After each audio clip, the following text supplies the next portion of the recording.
Oke teman-teman, ini tim Putri Ayu. Ada Mbak Putrinya guys. Ini sapi yang baru Mbak Put. Sapi yang baru teman-teman, di tren hari Rabu langsung diturunkan di event Jetmatic Foundation seperti itu.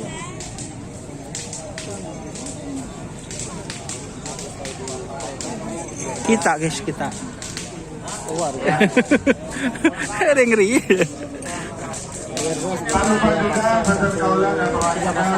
Selamat datang kepada pemilik sapi.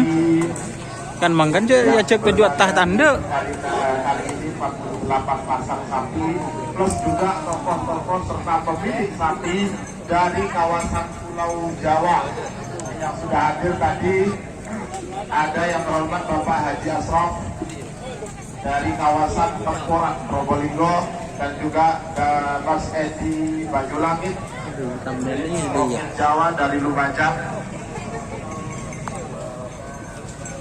Dan ini yang besar guys. Kalangkong Mas penonton, kemudian tarik kemudian.